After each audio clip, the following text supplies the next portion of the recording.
নমস্কার বন্ধুরা, আজ আবার একটা নতুন ভিডিও নিয়ে চলে এসেছি।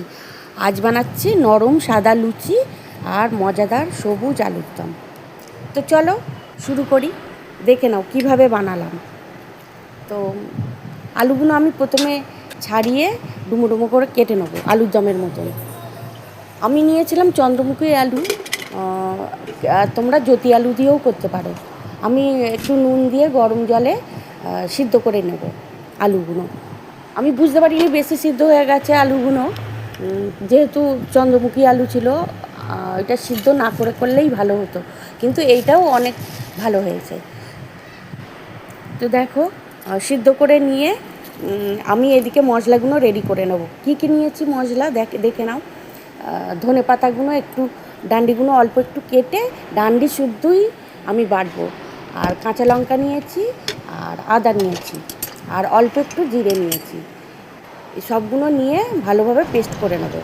তারপরে ততক্ষণে আলুটা সিদ্ধ হয়ে গেছে, আমি ঢেলে নিয়েছি। তারপরে কড়া বসিয়ে ওর মধ্যে দেব তেল, সর্ষের তেলে অল্প একটু জিরে ফোড়ন দেবো। জিরে ফোড়ন দিয়ে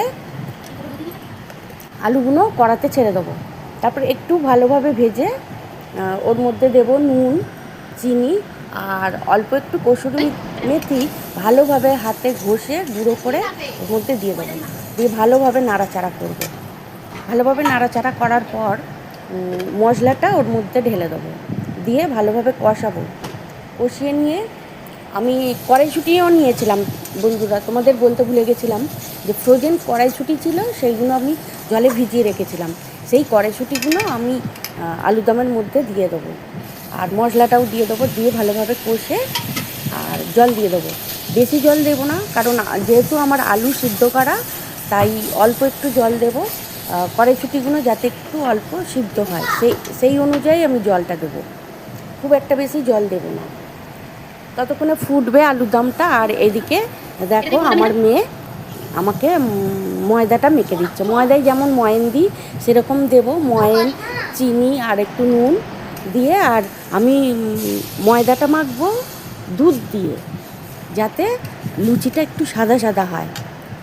তো আমি আমার মেয়ে দুধ দিয়ে ময়দাটা আমাকে মেখে দিয়েছিল। তারপরে আমি ময়দা ময়দা মাখতে মাখতে এদিকে আলুর দমটা আমার হয়ে গেছে। আমি নামিয়ে ফেলবো আলুর দমটা।